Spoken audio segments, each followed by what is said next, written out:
Alright, y'all. What's going on, everybody? Oh, great. No, let's. I forgot that I have this on auto. There we go. That's better. I forgot that I shot. I shot some pictures and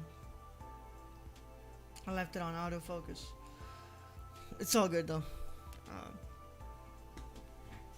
Alright, let me just double check everything's good. Put everything on its where it needs to be. Okay. Oh, I don't have the set with me, but it's fine, it's whatever.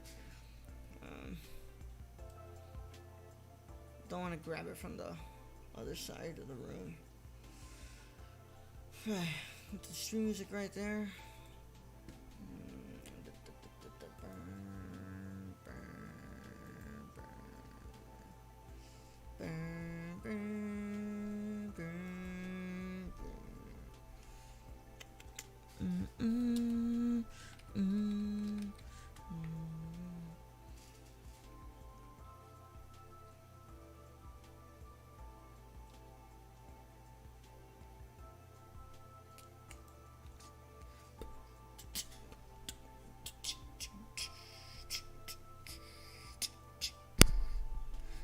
David B.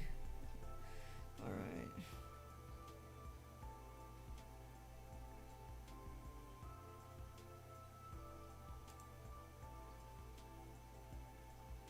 Alright. Alright, we've got it. Welcome back, everybody. We're back for another episode of Between the Frames. And, of course, you know what? Let me just grab this set, right? How can I not grab this set? Let me have the set on me.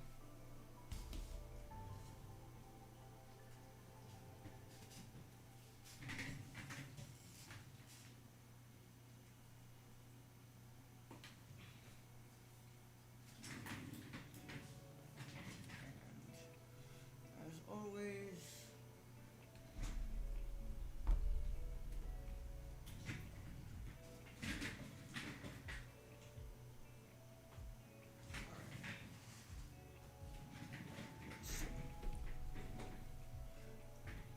let's try that again. Welcome back, everybody. We're back on another episode of Between the Frames. As always, every week we discuss a film, and for the past couple of weeks, we've been making our way through this hunk of a beast of a box set. Making our way through the Essential Fellini box set. And today we are going to be talking about his 1953 film, I Vitelloni. And, we started our journey off with his co-directed film, the Variety Lights. We went on to the White Chic last week, and today we're going to be doing I Vitelloni. Look at that big box set. Yeah. So, we're going to do this. We're talking about Vitelloni today. Hopefully everyone's having a good day. If you're in chat, go ahead and say hello. Hopefully you all are having a good day today. It's a wonderful Monday afternoon here in Atlanta, Texas. Hopefully everything is going well. I had myself a early morning, woke up, ate breakfast, and decided to prep a little bit for this today. And I'm here to do this discussion, which I'm not gonna lie, I have a lot of good things to say about this film today, and I might be able to talk a little bit more about it today, because I feel like this film is probably one of his one of my recent favorites on the set. So I'm gonna go ahead and put this hunk of a Criterion set over here.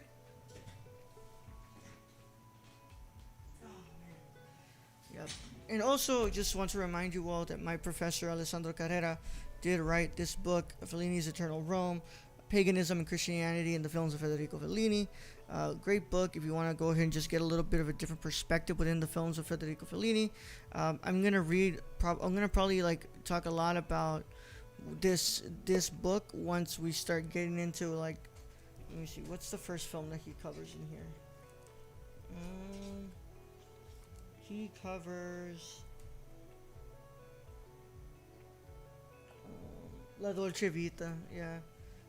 He does kind of like talk a little bit about the stuff before, like the trilogy of Faith with Rossellini, but we're gonna be talking a little bit more about like in depth with the films that we cover once we look at La Dolce Vita, Eight and a Half.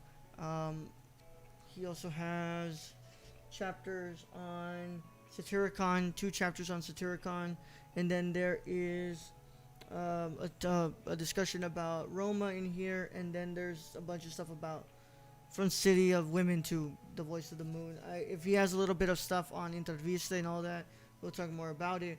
But we're gonna be pretty much referring to this book and talking about the films of Federico Fellini with a lot of what's in this book. The hardcover version is a bit expensive. This is the one I bought because the man's my mentor, and I really do appreciate his insight within his films. And I bought this version, but there's a paperback version that's a lot cheaper that you guys can probably get on Amazon. So go and look at that.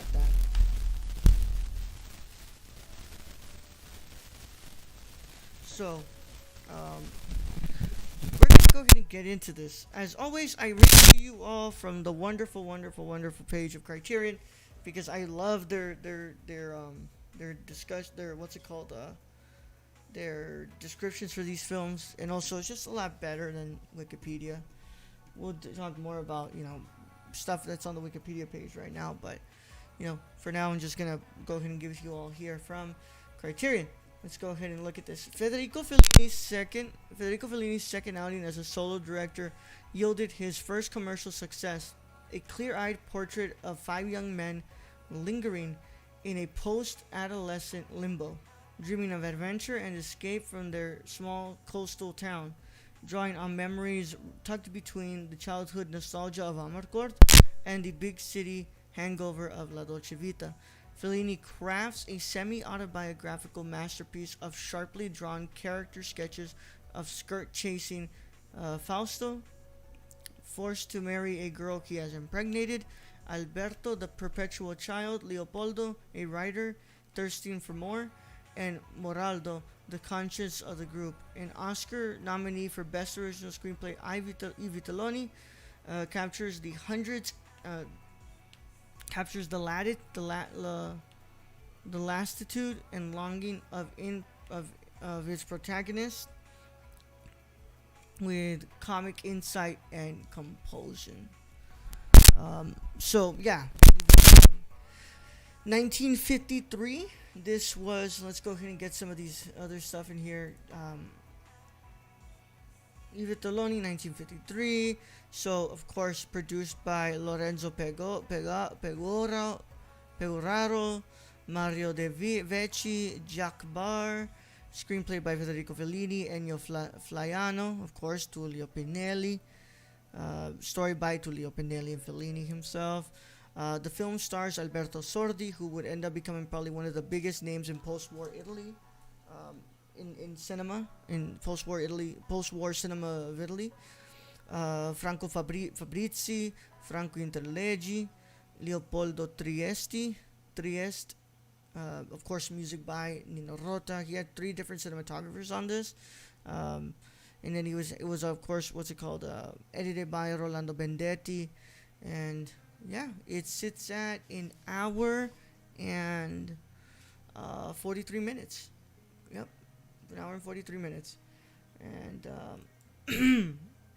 so I had been like surfing around. And of course, I'm gonna be reading this from the Wikipedia page. Of course, it's not the most true source, right? But I feel like when it comes to these films, like there's a lot of good amount of stuff in here that's real. So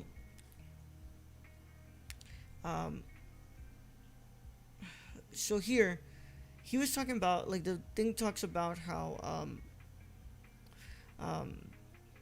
that before at this time is when he already had completed a script for La Strada, and he thought it was pretty much ready. He had an early version of La Strada, and that was the next film that he wanted to do. But because White Chic did not do as good as it should have and was a flop, he pretty much got turned down by his contracted producer. So, you know, he got turned down, and he, what's it called, saying to him like the film just is not recognizable as a genre, and he's like, you know, you need to work on this. But he did tell him that there was another producer who had really enjoyed White Sheik and wanted him, you know, had really enjoyed White Sheik, so he should like go towards him and go to him and see if he would be able to, you know, make his film. So Lorenzo, who would be the one who, you know, who would take on this film, what's it said, pretty much, you know, convinced Fellini that, you know, that La Strada was never gonna, you know, do much, and that he should go ahead and make a comedy first. You know, work more on La Strada, but this is just not gonna work the way that it works. That La Strada is not gonna work the way that it is so early on. That you need to kind of work on it more. But while you're still here, you should work on a comedy instead. And of course, he ends up creating Vitelloni. And you know, of course, if you know the life of you know, Federico Fellini, you know that he's from Rimini. Rimini is a coastal town. It's very much, you know, kind of, this film is kind of semi-autobiographical.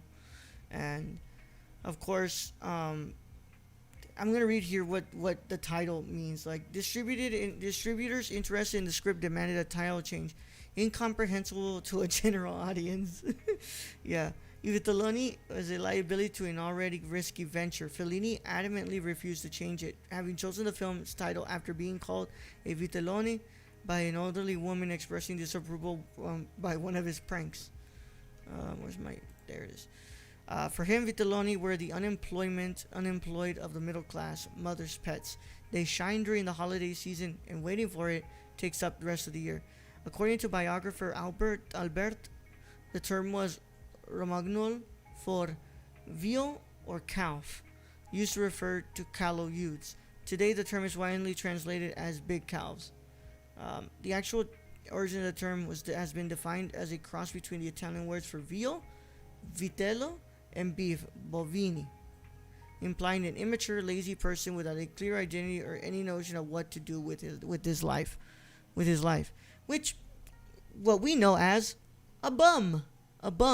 It's what they are, bums. You know, they don't have anything else to look forward to. They don't know what they want with their lives. They're not doing anything with their lives. They're bums.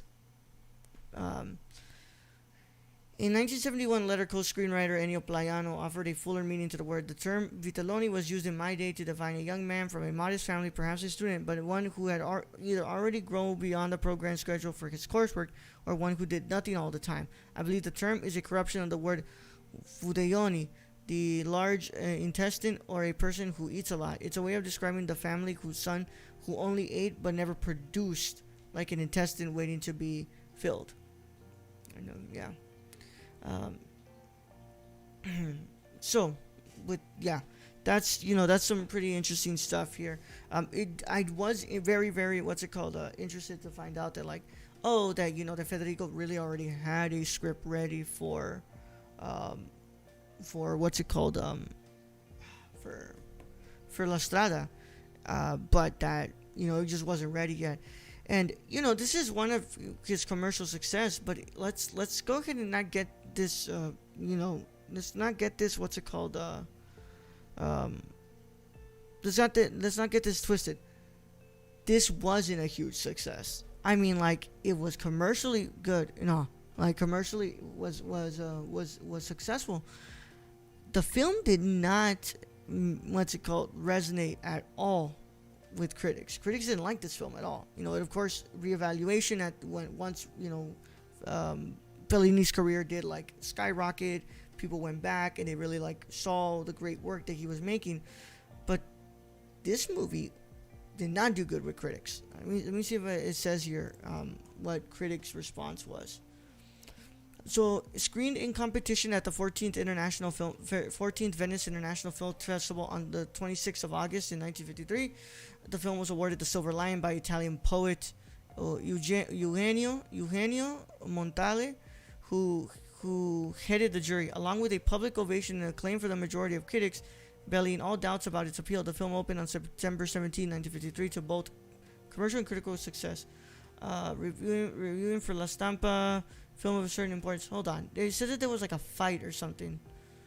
Mm. Oh, I think I was talking. I think that's for La Strada. I'm really sorry. No, so yeah, this one does. Yeah, La Strada is the one that, like, it wins its award, and it's like this grand film, but critics didn't like La Strada, like, at all.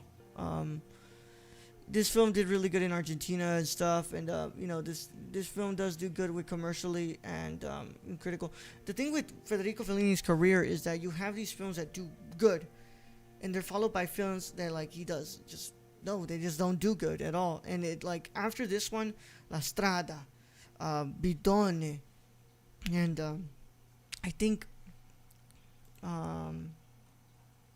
Strada, Bidone, Nights of Cabiria, does fine. Like, it wins its awards and everything, but, like, it's still not enough to, like, pull Fellini out of, like, this career of his that's either going to make it or break it, because he was, like, not having good relationships with his producers, and he had lost Dino already.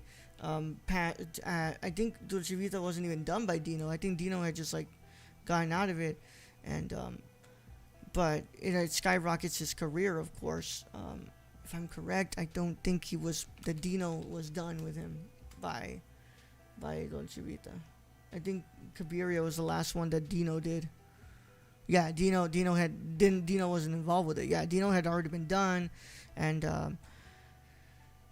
he pretty much, Federico's career was like, okay, one's got to do it, because it was just not gonna do it. But this is one of them that he was what's it called? He was commercially and critically, it worked, but it still wasn't enough to, like, let's say, like, his career was there. Like, his career wasn't there yet. He wanted that to be La Strada, and La Strada wins its awards, but it just doesn't, like, skyrocket him the way that La Dolce Vita would skyrocket him. So let me go ahead and get a drink of water here first.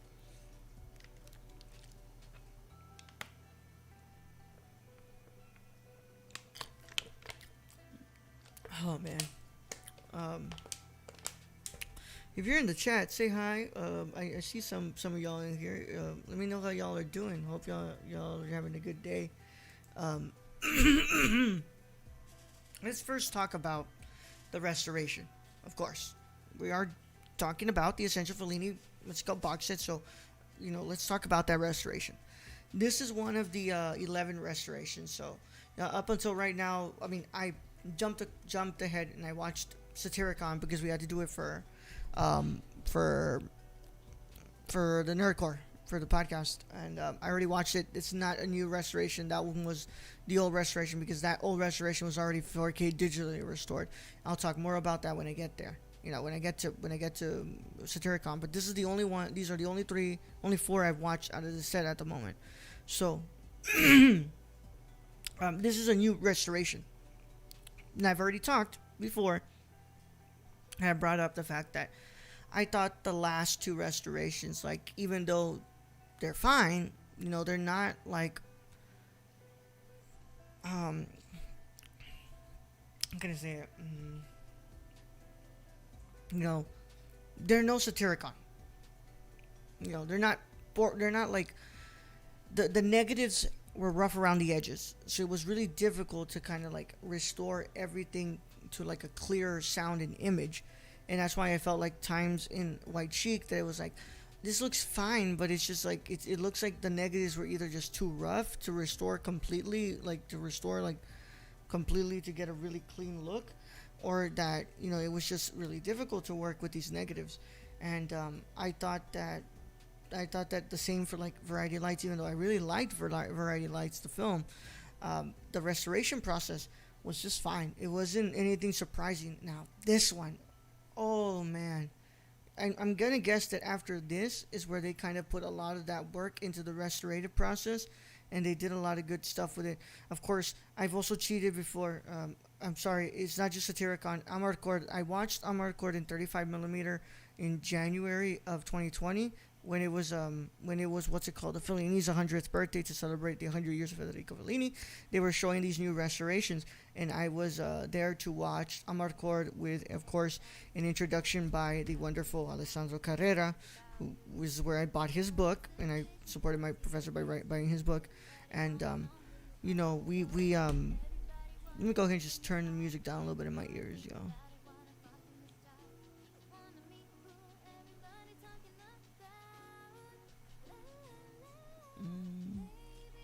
All right.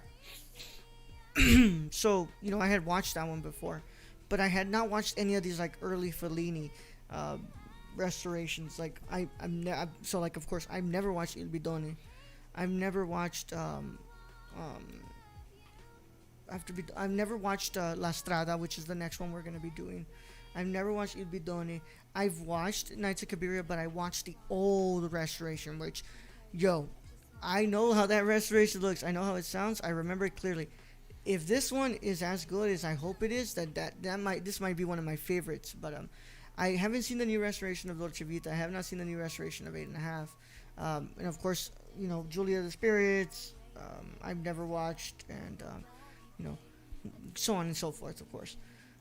But with that, at least with these early Fellini, so like Eight and a Half and before, you know, Vitelloni was one that I had not watched the prior restorations, because like with Cabiria, Dolce Vita, and Eight and a Half, I watched the prior restorations, and I was really really impressed with the restorative process for Vitelloni.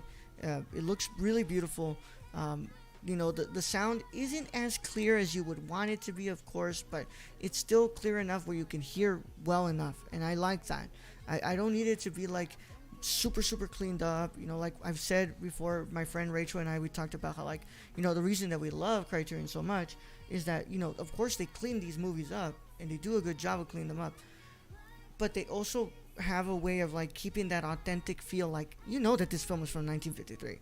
It's from 1953. You can tell by the way that it looks and the way that it sounds, but it's enough to where it's like we have ourselves a clean picture and a clean sound, but it doesn't take away from the actual, like,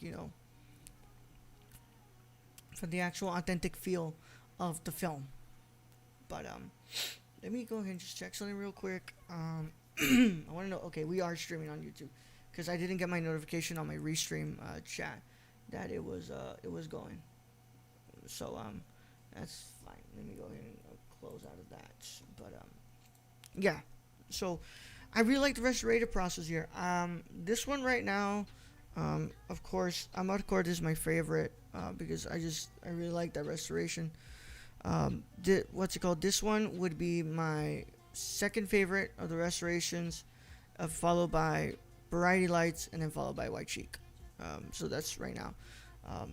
I really, really like this restoration, and I can't wait to see what La Strada and the following ones look like, because they did some really, really good work on this one. So, let me get another drink of water.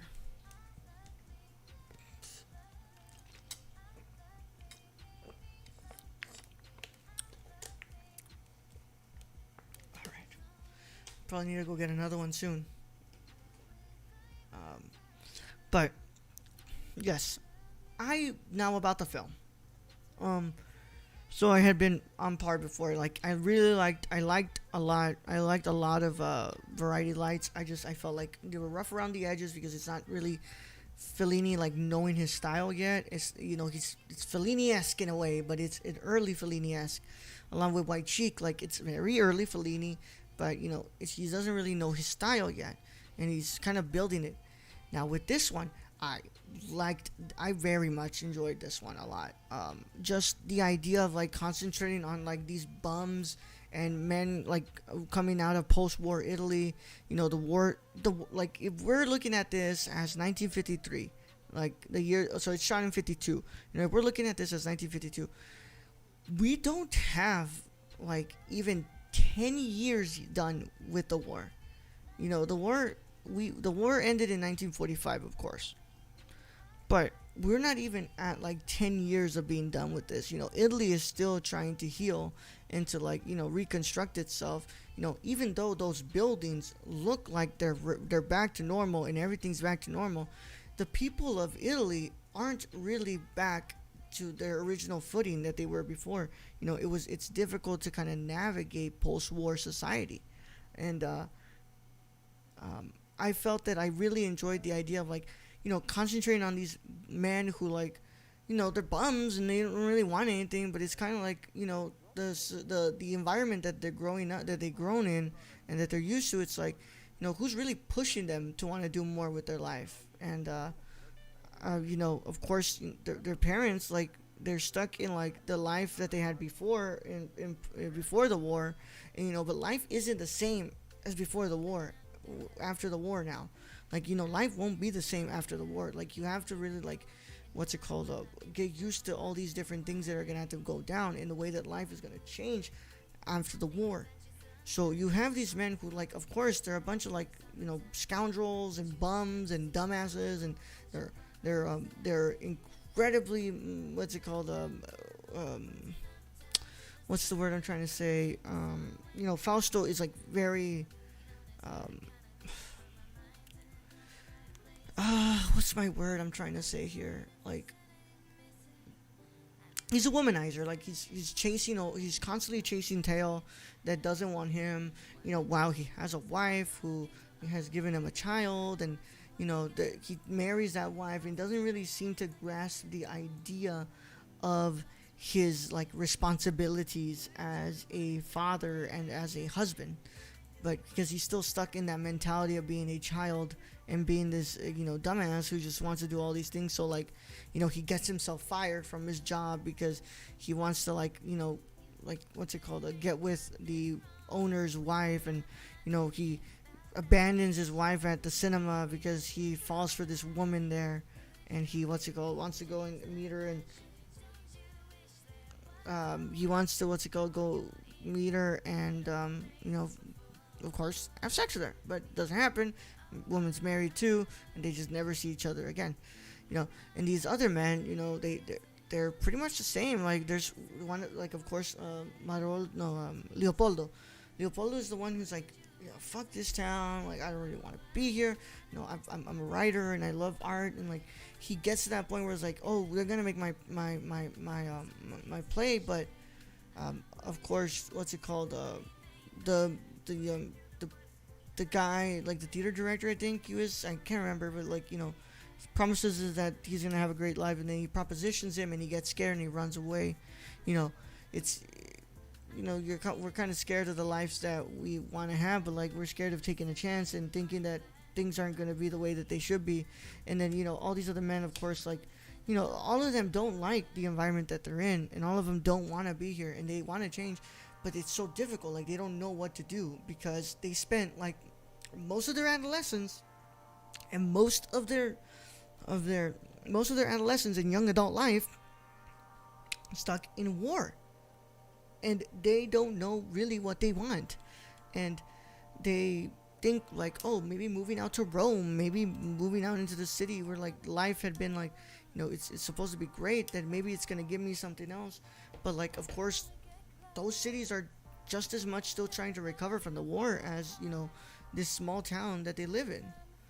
And I really like the whole idea behind that, about, like, oh, we have this very constructed, like, plot about, like, of a comedy and a drama that, like, of course is funny, but, you don't really just see that. Like, it's more than that. Like, we have more about, how people grow up during, what's it called, unforeseen circumstances, and they are supposed to, like, put their big boy pants on and go out into the world and find a job, get married, have kids, and blah blah blah. But, like, it's harder than that, especially navigating post-war life. It's harder than that. So I really like that. I really like the performances as well. Man, Nino Rota's scores are just, like, of course, this is when he starts, like, to really, really get into it. And, like, of course, next week's film has probably one of his most famous scores, but I love the music in this film. I also just love those like surrealist like images of Fellini, like the one of the men dancing with like a paper mache head of like an angel, I think, and he dances with it. It's like it's Fellini finally understanding Fellini, right? And he's starting to really get into it. And of course, in his next film is when he finally grasps his style. His style is completely grasped, and he follows with it by finally coining the term of Fellini-esque. So, I want to go get another water, but I don't know if I can do that right now. But um, yeah. What else? I love just shooting on these locations, and there's of course the scene. If you're on YouTube, you look at that you're looking at my thumbnail, right? It's them on like a what's it called, like a porch, and they're looking out into the ocean. I love that scene. Just like the angles that we choose to look at from that scene, from like different angles of the man, and we look at the beach and everything is just so beautifully framed, and you really, like I said, you really start seeing what's called Fellini get a grasp of like how he frames, how he, what's it called, how he uses tracking shots. We don't see his like some of his favorite movements yet. Like there's this great movement within like Dolce Vita where like you know we're moving, but like we're also pulling back at the same time, and we're moving like that. I really enjoy that like signature shot of Fellini that really does like really, it's really good. It's really good. What's it called? Signature shot of him. So let me just check here what's going on, man.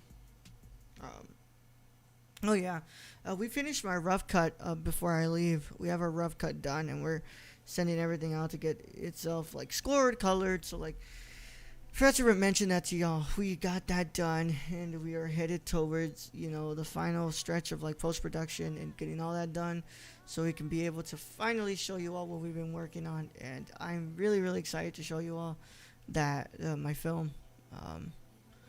But yeah. I'm trying to think of other stuff that like, if I'm remembering correctly.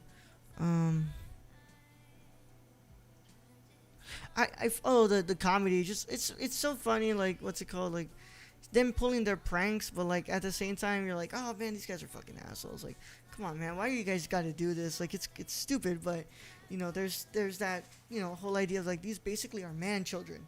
They don't really know what they want to do. They have an idea of what they want, but they're like too scared to pursue it because they didn't have that guidance in that the guidance to be able to be set there, because they were being raised during World War II, and before that the rise of fascism in Italy, they were being raised during that time, and it was very difficult to kind of navigate that. But I liked a lot of Alberto Sordi. Alberto Sordi was fantastic in this movie. I really liked him. And of course, Alberto Sordi does end up like, he ends up working later on with like, I believe it's De Sica. I think it's De Sica. Let me see. He ends up working again with like, with De Sica. I'm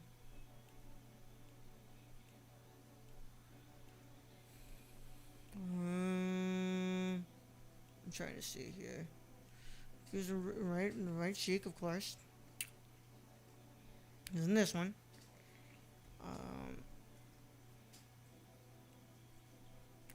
Was Two Nights at Cleopatra? No.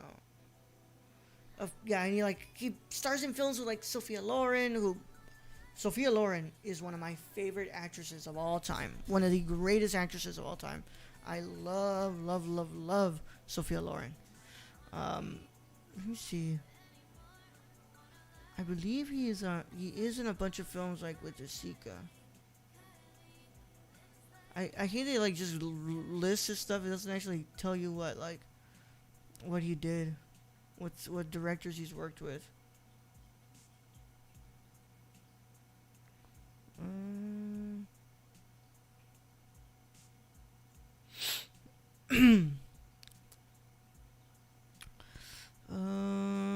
I'm trying to see here. You know what? Just go Um, Let me see.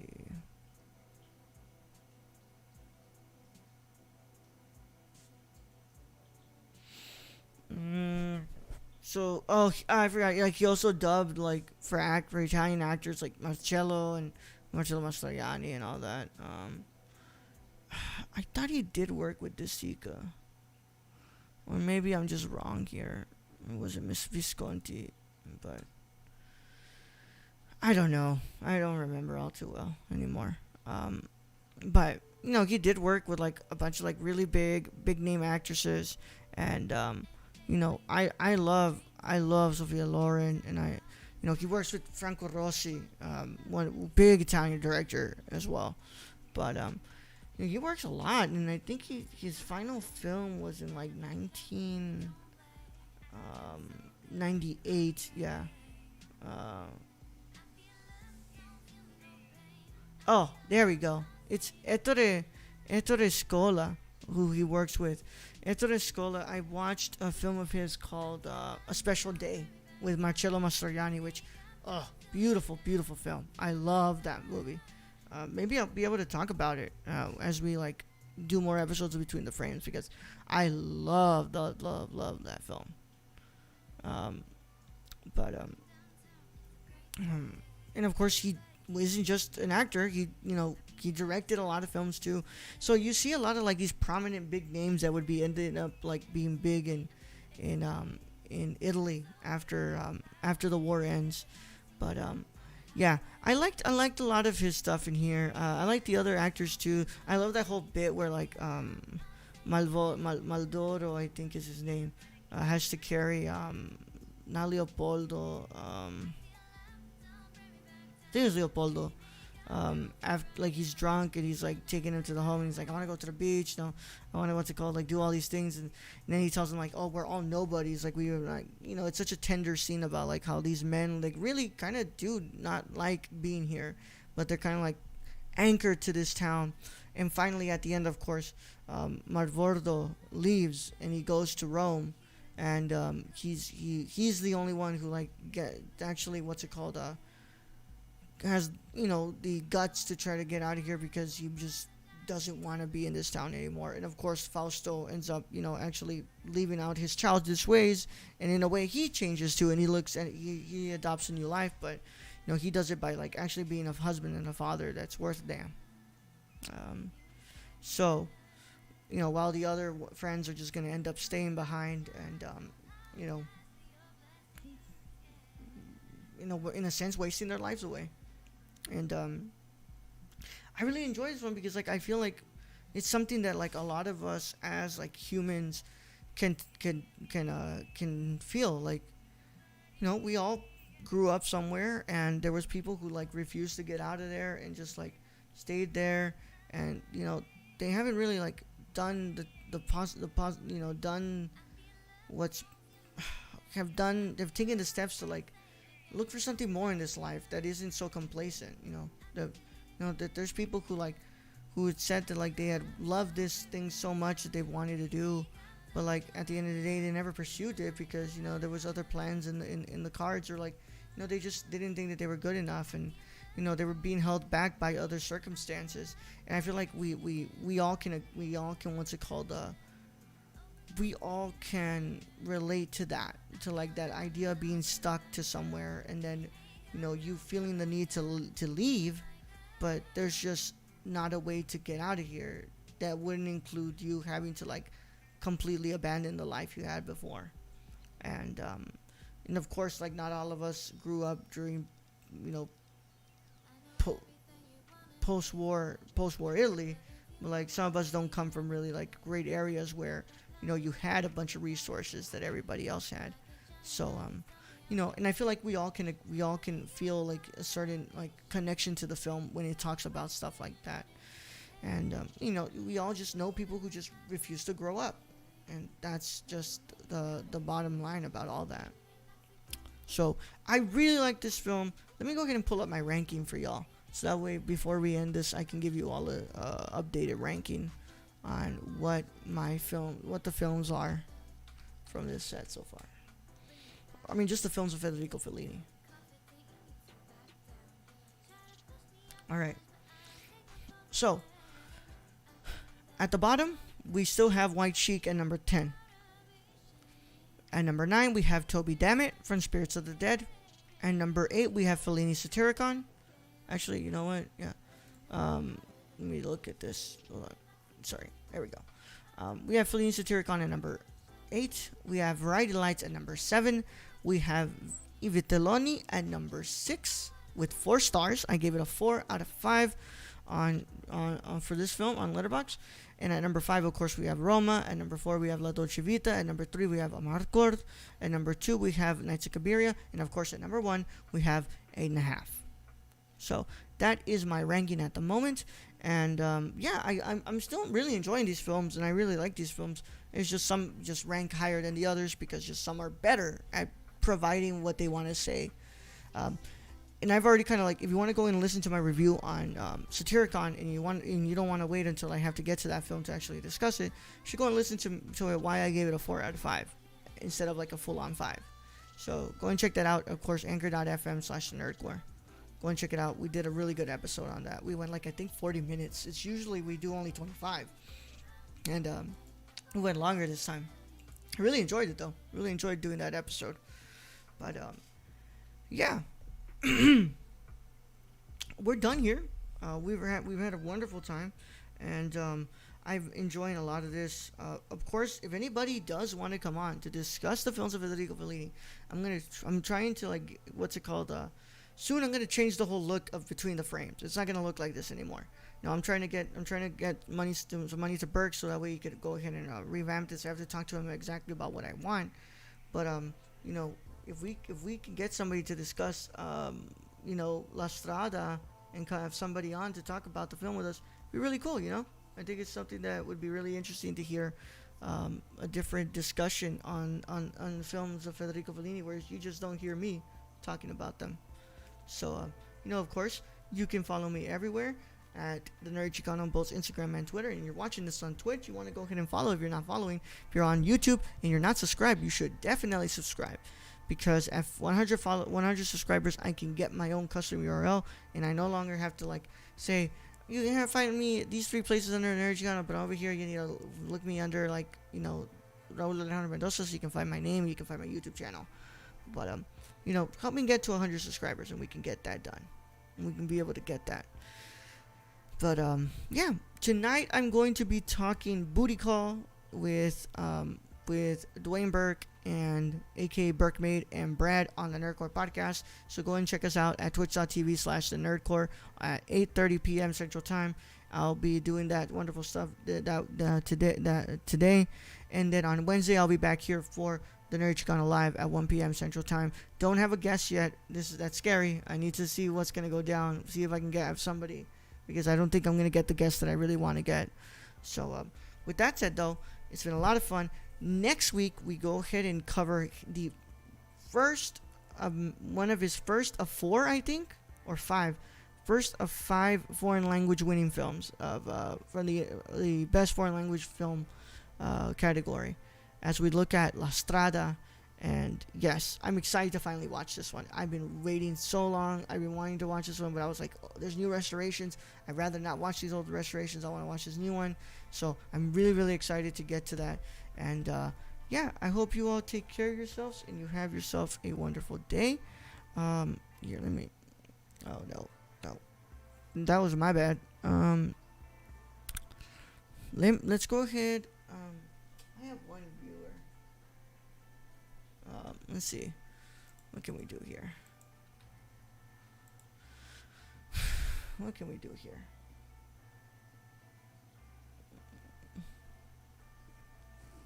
¿Qué pasó, primo? What's going on, David? How you doing, bro? Oh, let me put the music back up in my ears now.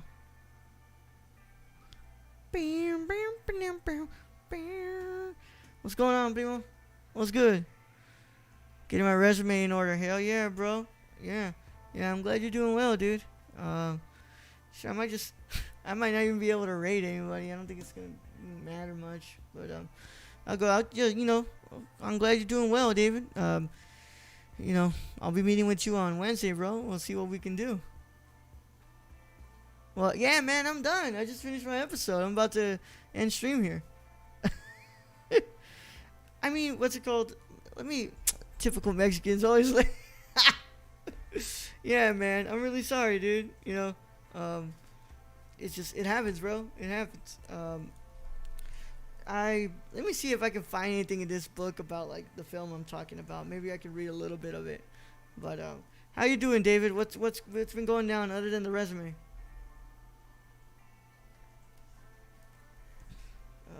Oh, you know what? I'm like I always do this. Let's see what Roger Ebert said about this film.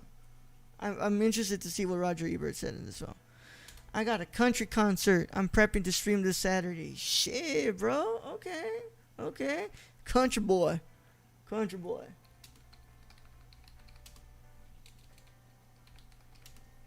Let's see what Ebert said about this film. Oh, he didn't freaking, what's it called? He didn't review this one. Wow. You know it. Texas gave me my love of whiskey and country. Dude, the heat has been nuts, bro. It's bad out here, dude. Like I'm having swamp ass for days, man. Yeah. It's just it's just terrible, man. But yeah. It's bad, man. So vicious too, bro. Like actually, yeah, bro. And you know, they're not the they're not the mosquitoes that used to be this big, you know, like back in the old days, right? Man, these motherfuckers are like this, bro. Like they're big, bro.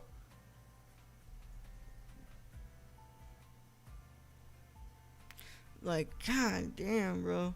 But yeah, Ebert did not do this one. Wow. He did what's it called? Review La Strada. He gave it 3.5 stars out of 4. You didn't redo this one. Wow. You walk out, you think you're fine. You're extra big or extra tiny.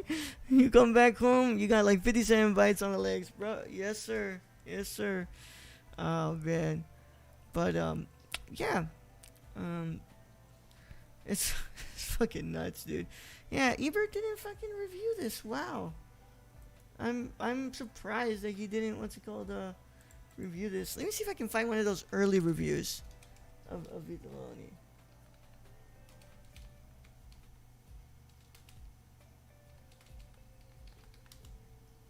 $1954.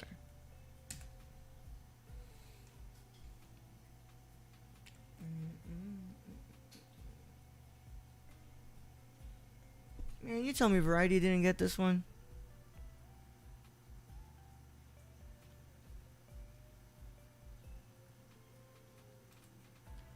But yeah, man, I'm glad to hear that you're doing good though, bro. You know, shit, you already know that it's tough out here, but you know we're doing our best. Yeah, man, I'm trying to shoot more, bro, but like this heat's got my fucking ass sweaty as shit, dude. It's terrible. Let's see what people say on the tomatoes, because I can't find out any of those early reviews. By the way, this film in America is for some reason translated to The Young and the Passionate, which is I don't think I like that per se. I like what's it called, Vitelloni. Right.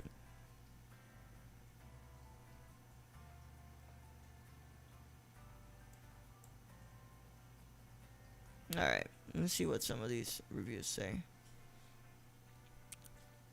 Some of Fellini's finest work can be warmly recommended from the Australian top critic from 2020, though. 2004 is as wistful and sad as it is funny and charming, with the first of Nino Rota's great scores to keep it burbling along. Yep. See if I can find anything from like 1953. 2018, 2010, 2009. Yeah.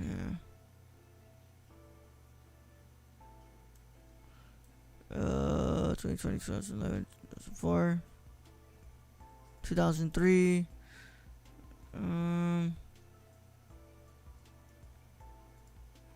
2003. Looks like I only have it up to 2003. So just moving from cafes to pool rooms to movie theaters. It's a prototypical male ensemble film. Yeah. All right, y'all. Either way, what's it called? It's been nice. I'll keep you guys. I'll go ahead and let's see. I can send you to Ray. Yeah, let me go ahead and send you to Ray. Ray's awesome, and she very much deserves having all the great things. So I'm gonna send y'all to Ray. Hope y'all had a wonderful time, and bro, I'm telling you, man, it's gonna be hard to tell you when I'm coming back to town. I know you're moving, bro. I hate that, dude. I'm gonna see if I can try to go there before you move next month, bro. But like, it's difficult right now. Like, I'm looking to come back to town like in November, I think, or December possibly, when I get my place. You're gonna be long gone by then, bro. But yeah, I'm gonna see if I can go next month before you leave. But it's gonna be difficult, dude. It sucks, man. Where am I at? Chingo, bro. Don't tell me you messed me. Oh, okay. Oh, okay, man. I was like, you really want me to give out that info like that? But yeah, we'll talk, David. I'll see you guys on Wednesday for the Nerd Chicana Live. I'm on tonight on the what's it called, on the Nerdcore podcast again, twitch.tv/the Nerdcore, youtube.com/nerdcore. We're talking about Booty Call with Burke Made. For now, go ahead and say hello to the wonderful Ray. We're gonna go ahead and raid her. All right. Hope y'all had a good time. She's playing Granny Simulator. Oh no, she's playing The Forest. Yeah, with my boy. Yep. All right, man. Hope y'all have a good day, man. Let's go. I'll catch you guys on Wednesday. I don't have an outro. Just peace out. Listen to that wonderful beats from David B, bro. Look at that. Let me go ahead and just before you guys leave, man. So that David B beats, baby. Yeah.